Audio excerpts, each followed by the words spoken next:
And now, from Doug TV International.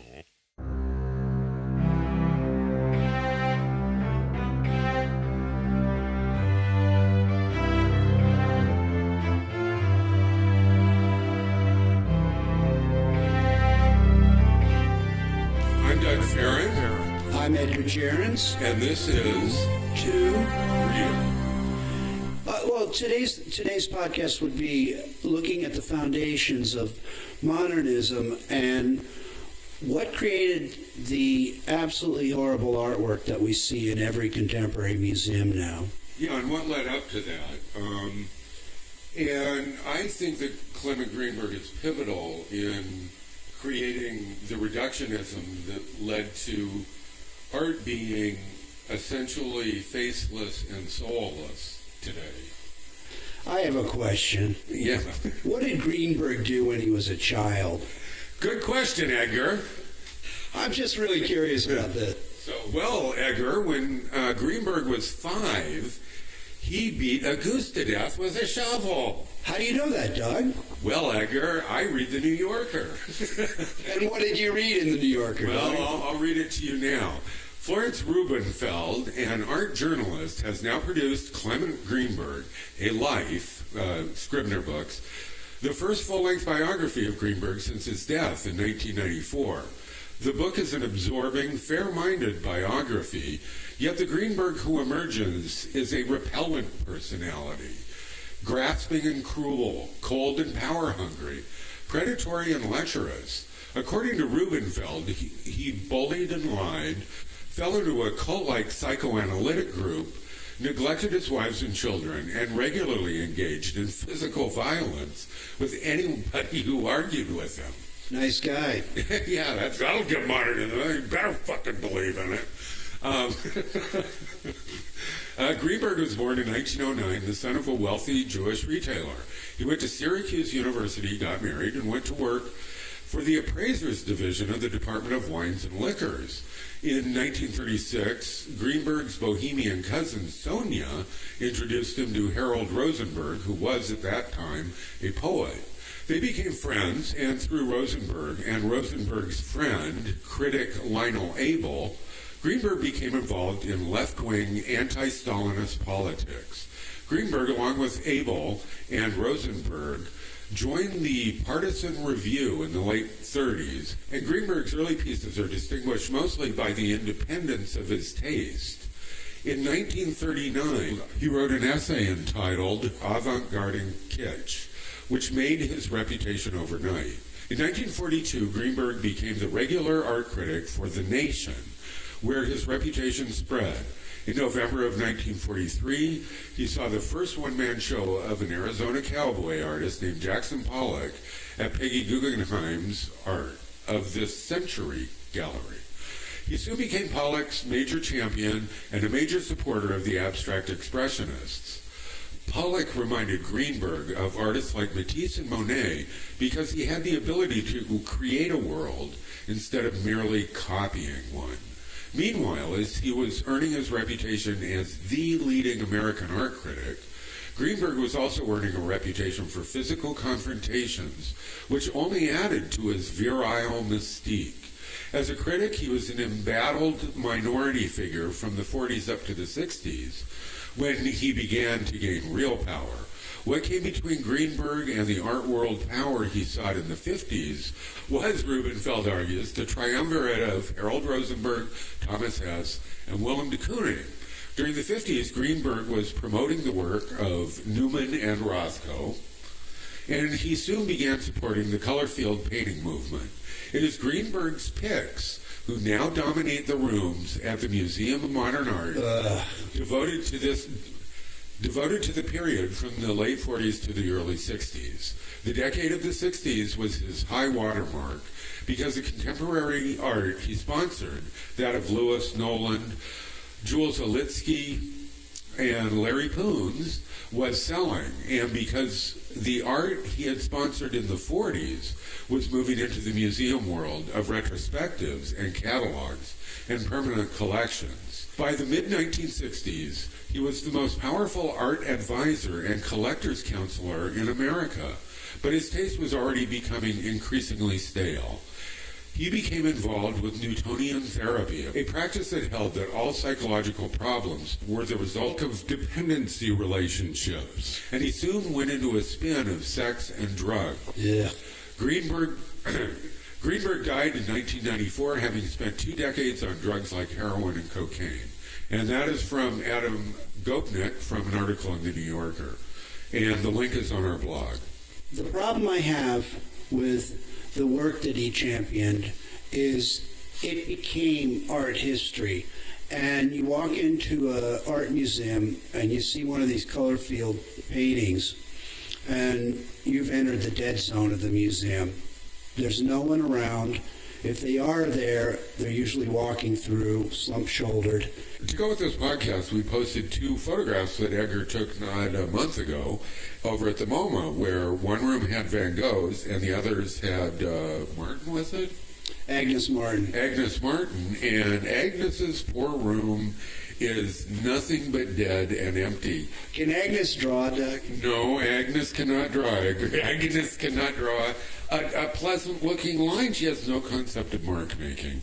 Well, the paintings were pretty horrible, too. I looked real close at them, and people always tell me how she's just a great... They love her. Great paintings. Which I don't understand. And they're really, really thinly painted. Are they?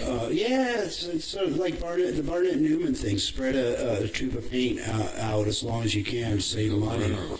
Although Barnett Newman, after a short time, was making, thanks to Greenberg, was making millions. In fact, Newman has some of the highest record sales at auction of anybody.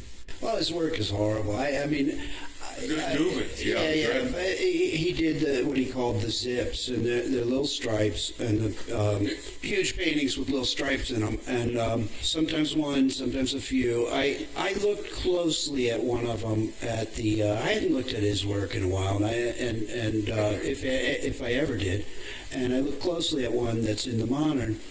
And it's painted really thin. It's not even painted well. When I looked close at the Barnett Newman, it looked a lot like he was trying to save paint. I mean, it looked like he painted it with a roller. It was very, really disappointing. He might have done it with a roller.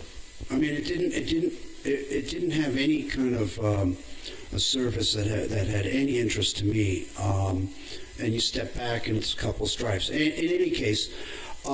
These blowhards all had their big proclamations, and here's Barnett Newman's. We felt the moral crisis of a world in shambles, a world devastated by a Great Depression and a fierce world war, and it was impossible at that time to paint the kind of painting that we were doing. Flowers, reclining nudes, and people playing the cello.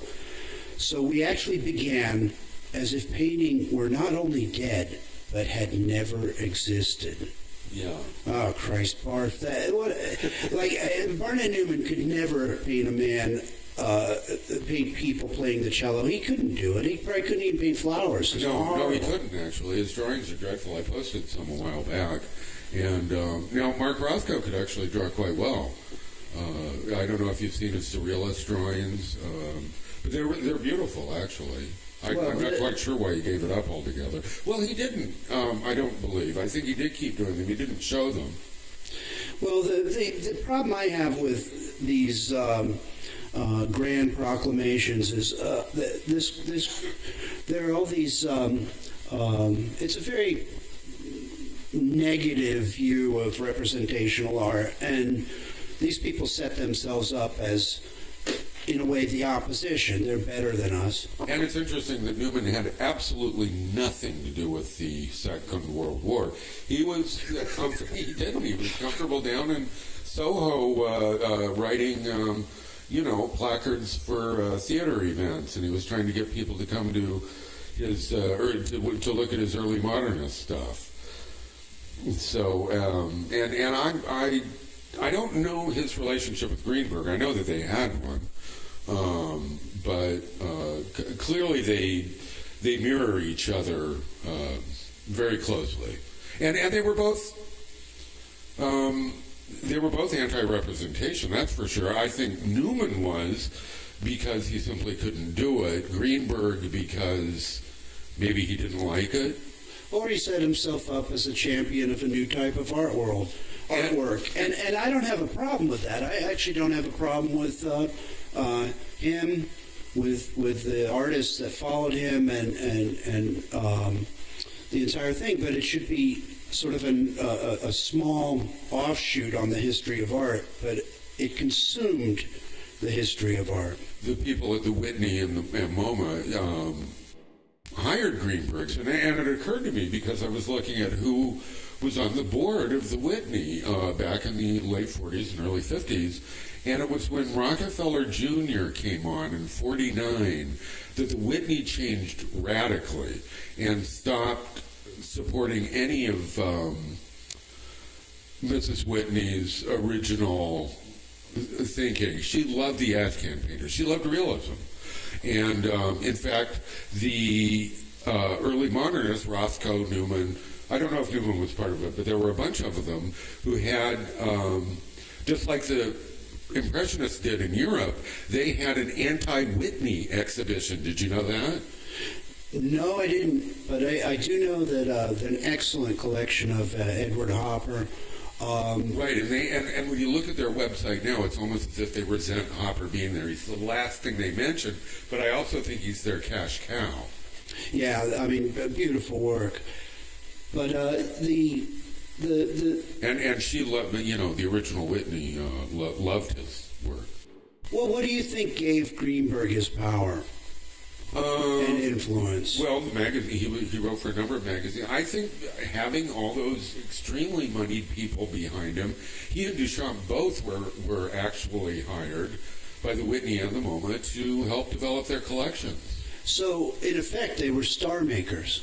Nothing but, and people, the arguments we get whenever I bring Greenberg up, people say, and a lot of realist painters get upset too. It's interesting, but they say it's not Greenberg who was driving the train; it was the artists, and that was also a complaint against Mrs. Whitney that she made the Ashcan people, Henry and Glackens and all those guys.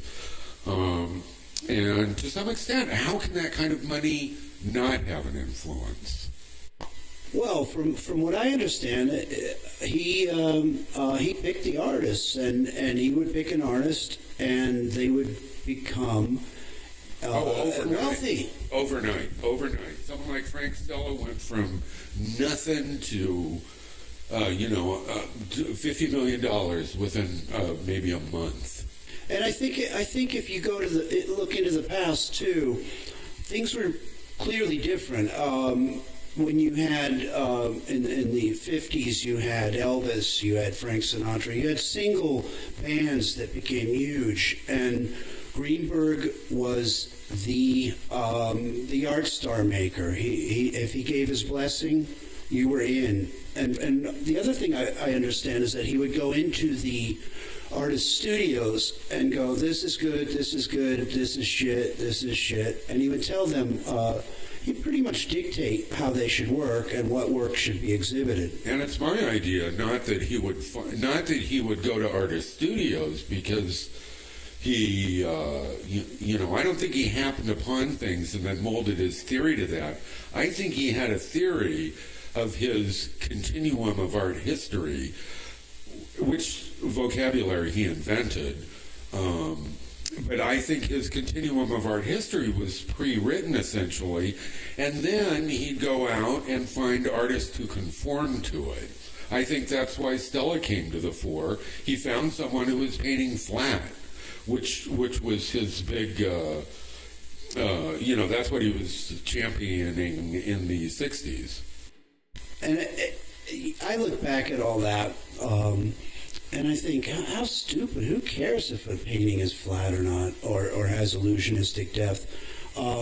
That whole pursuit of flatness to me seems idiotic. It's a stupid theory. Yeah, it really is. And I think it's important to establish Greenberg's importance in order to have a more or less solid basis to talk about modernism from, and to admit his style is the style and type of objective delivery.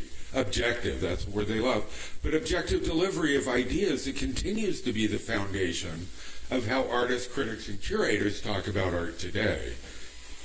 Absolutely. And like we started this podcast, I think to understand the work that you're going to see in a museum today, or in the magazines, there aren't too many magazines left. Well, there's plenty of online ones. Online ones, okay.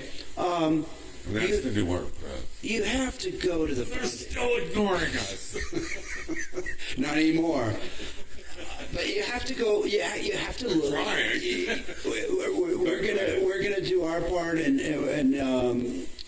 dissecting and explaining Greenberg and Duchamp, and we're doing Greenberg now. But he's in motion. Greenberg. Yeah. Yeah. And Duchamp, and we're reaping the rotten fruit that fell off that tree. It's just I can't stand the work that's in the museums now. No, it's not work. I often can't figure out where the art is, to tell you the truth. And it's you know, this entire art world. It's academia, and it's the students, and you go look at student exhibitions, and they're just awful. Yeah, really awful. We were just looking at the School of the Visual Arts here in New York, and there's one figurative piece. They have a fairly large collection on their website of student work, and one is a Volkswagen sitting on some kind of platform, and some are even less sort of engaging than that. They're some kind of plastic something that somebody got at Target, I guess, and glued together, or a craft, maybe AC Moore, one of those craft stores.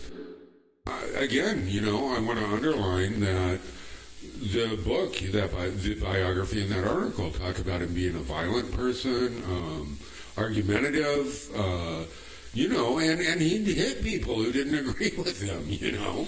He'd just all off and punch them. My kind of guy. Yeah.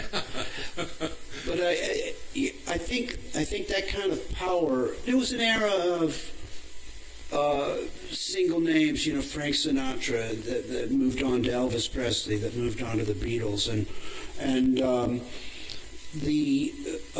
that kind of power that he had over the art world, and we had mentioned he just was a star maker. If he waved his magic wand, you were wealthy. Your work went straight to the museums. You had a whole world of collect. Then if he then he had you also. He would go through your work and say what was good and what wasn't. Yeah, and people think of Greenberg's words as gospel because they were pseudoscience-y. And that through the connection with communism. A lot of people don't know, but the early modernists claimed to be communists. And Greenberg, I think, started that because of his affiliation with the anti-Stalinist thing. And if you read Kitchen the Avant-Garde, his essay, it's written in the language of the Communist Manifesto. It even ends with the statement, who can ask a question these days and know the answer without first referring to Marx? You know, but I think before the Second World War there was eugenics. Well, that got dropped like a hot potato once Hitler picked it up. But people came back from war, and for a time, communism was extremely popular in the United States. And it was a kind of pseudoscience-y thing because Marx was trying to make a science out of history, the whole idea of class struggle and... Well, Picasso was a communist, and Picasso was arguably the most famous artist in the world then, too, right? Yeah, and like I say, it was popular in America until the 50s, until McCarthy. And there's still, every country in Europe has a little communist party. They're not afraid of it the way we are. And people glommed onto it, but when you read this, what I quoted before, Picasso, Braque, all of those guys derive their chief inspiration from the medium they work in. he's just pulling that out of his ass, you know. There's no science reason for that, and it's an assumption. He even says it about painters like Giotto, you know, like, yeah, you know, if Giotto could have, he would have said, "Fuck the angels there. I just want to smear paint around." Yeah. Well, those are frescoes, so he just wanted to take the lime and put different colors in it, right? Right. He was not interested in representation at all. The only reason they were doing representation, Greenberg and followers of Greenberg will tell you, was because the church was the big patron and they demanded subject matter, which is horseshit. So, what are the aspects of Marxist theory that you saw? Well, he has the peasant. It's interesting because, in a way, it's almost an anti-Marxist manifesto, because there's the peasant in it who represents the proletariat, who communism is supposed to be for, and the proletariat's supposed to now become educated and all this. But in his essay, the peasant is a drooling simpleton who only appreciates, say, a Repin painting, Which is kitsch. Which he relates to kitsch. And if you read the thing carefully, he talks about Michelangelo, he talks about Picasso. He never compliments them. He never says they were good painters in any way, shape, or form. They're really left in the dust. And he dismisses everything except what he deems to be the new avant-garde, which is distinctly American, distinctly derived from Dada, from the New York Dada school. Well, that falls into the idea of progress, right? That progress and originality. That artwork is on this. That artwork was on this endless march towards something. Yes, you're right. The word modern and progress became almost synonymous. And what it led to was a reduction of everything. So, first thing removed was subject matter and the illusion of depth, and then it became just paint. And then it just became a canvas. Well, paint became too much, right? Didn't de Kooning have too much depth in his work? Well, he also painted those women, God forbid. They had a complete falling out, too. And so that had to go. And then the obsession was the flatness, and it was the removal of anything human, any kind of emotion, the removal of the artist, and the artists were very proud of it. And the logical place that it all went to was minimalism, and I can't stand minimalism. I find it very cold. I'm more boring than a room full of minimalist artwork. And it's just a canvas, It isn't essentially an empty canvas. It is an empty canvas. Or a box. Donald Judd. Yeah, or a box. Or John Cage, who was not committed to the idea of that, but he did a piece that had no music in it. 4.33 or something? Yeah, which was supposed to be a lighthearted kind of thing, but it became an outrage, and now the modernists, or neo-modernists, which is what we're going to call them from now on, because there's so many categories and splinter groups. And word games. And they're just words. So it's semantics. So, but they, nobody will accept a definition of art now unless it includes music with no music. Well, I know one thing, Doug. Yeah. We're supposed to absorb this, look at it, think it's part of our history, and we're not supposed to be able to reject it. We're not supposed to criticize it. We're supposed to let it influence our work. Well, I reject it and I criticize it. Yeah, you're supposed to appreciate the narrative of process, which is people are supposed to say. And that list of was that Peter Schlegel who printed that list of how you're supposed to look at a minimalist painting. But it's simply making up stories about how the artist worked, because that's all the narrative that there is there. It's to imagine it. You don't even know, really. They could have bought the thing at at the joiner shop down the road, you know? Well, for me, I just look at the work. What Greenberg set in motion, even the work that he championed, it's really boring. I don't like it. No, it is boring, and it's void of personality.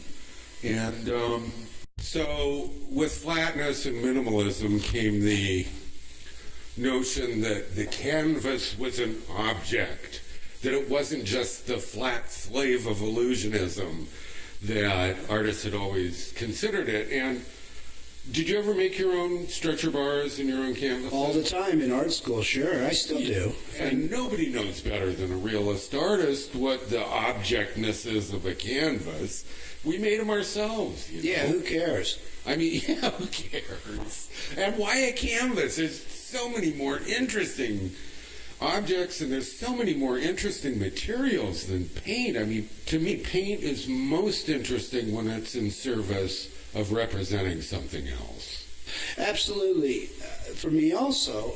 But one other angle and one thing that I've been thinking about is the idea that these theories they override the artwork that's being presented to us is a load of bullshit. I just look at the work. I've been critiquing on Facebook for about 4 years. I focus entirely on the artwork, and I'm criticized for not putting things into context, not doing this, not doing that. But you put a row of bricks on the floor, and I walk in a room, and it's a row of bricks, and guess what? I could care less. I don't care who the artist is. I don't care who they know. I don't care if it's a man or woman, whatever.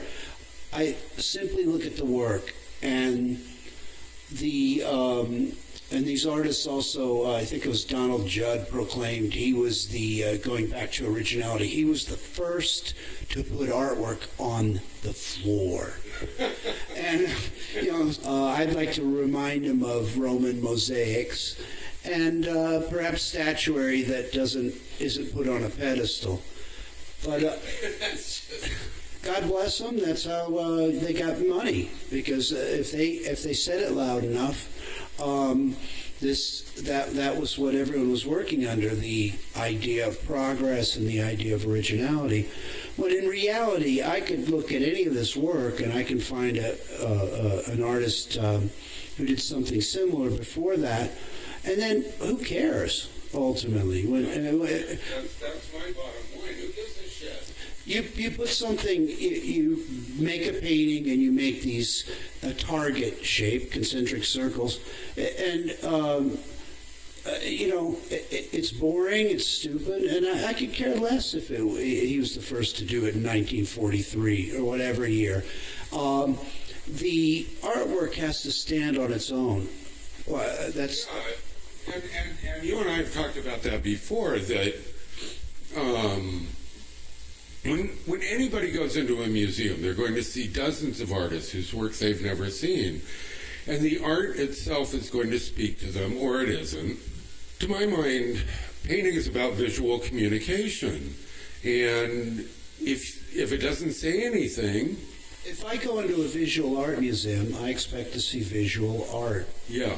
I'm not going in there to read the little art instructions that are put next to the work. I actually want to look at artwork. Yeah, and we were saying before that, this whole idea of the narrative of process, which comes from Marx's idea of the means of production, by the way. And, so what? I mean, so you can calculate the means of production to some extent, depending on what machinery and how much gross product you're putting into it. You can't do that with art. Artists are artists. They're sitting there working, and basically when you're doing a minimalist painting, as far as I can tell, you're really not doing anything at all. Well, if the final thing is a piece of shit, who cares? Yeah. I could care less about the artist's process, about their thinking, where I'm also criticized for not putting things into context. And you know what? You are? Oh yeah, yeah. In your and no, in the Facebook posts, they go, well, you have to put it in context. So before you criticize, say a blue color field painting, you're supposed to look at the date, read all about the history of color field painting, perhaps who this artist was influenced by. I say bullshit. I look at it and it's a boring, horrible, big blue painting. That does nothing for me. It's cold. It's maybe it has plenty of art theory behind it, but I could care less. Yeah, I'd like to read a little more of that the post that I was reading from a little earlier. So Greenberg pulls out of his ass the idea that these guys were just interested in the paint, right? That was the main thing they liked. That was what Giotto liked. That was what, God knows, Michelangelo liked. Picasso. I mean, come on, Picasso. I would say with the Cubist work, yeah, maybe then it became about the paint and the surface and the flatness. But and I love a beautiful surface, and that's part of the reason I like Gregory Gillespie so much. Not as imitators, of which there are hundreds now, but he certainly had an intensity of work, and detail. But there's a looseness to them. You can see the paint, and I don't like mega photorealism because it's nothing. It's a copy of a photo, is all it really is. Well, you like to see the artist's hand. Yeah, that's what you're saying. I like to see the artist's hand, and I like to. There's something more amazing to me about, say, a Monet painting, because it captures the temperature of the air in some of them, to me. And yet at the same time you see the paint, it's rough, and this combination of rough skill and spot-on perception is just amazing to me. Well, they're spectacular, and his command of paint. I think any great painting, it has that combination. But I also like very tight work. I love the pre-Raphaelites. I'm a big fan of Andrew Wyeth. Yeah, but his drawings are magnificent and they're extremely loose. Oh yeah. And in the paintings, he stated that he didn't want to show a lot of his hand because he wanted the imagery to go kind of directly into your mind. He wanted you to move into the pictures. Well, he has some of that same spirit to me that, say, Gillespie has. Is that you can spot an Andrew Wyeth a mile away. He certainly did get his his imprint on them, but at the same time they have an affinity for detail that's also kind of wonderful. Yeah, absolutely. And the imagery is powerful. That's one problem with a lot of certainly color field paintings. Well, it just can't kick ass the way a representational painting does, because it's those things, except on the walls of rich people's homes and in museums, are just not part of anybody's world. I think that's about it for today. So, thank you for listening. I'm Doug Farron. I'm Edgar Gerens. And this has been Too Real. Thanks for listening, and we will be back next week with maybe another show on Greenberg, maybe something else. It will be a surprise. Too Real is a production of Doug TV International. All material copyright Doug Farron and Edgar Gerens. Music copyright 2019, Doug Farron.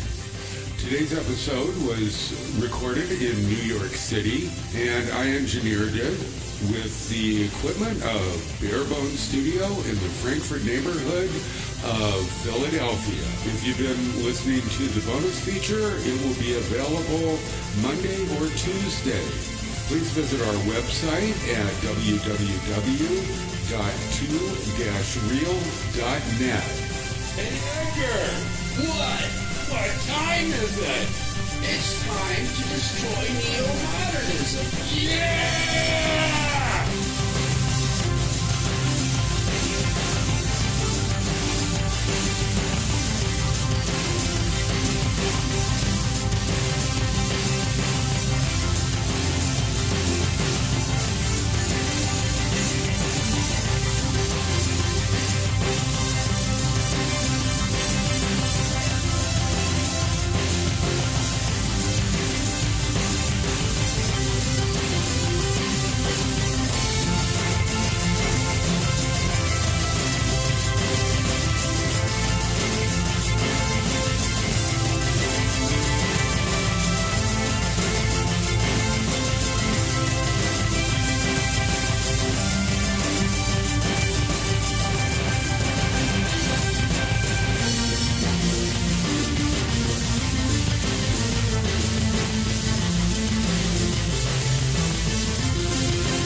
This has been a production of Doug TV International.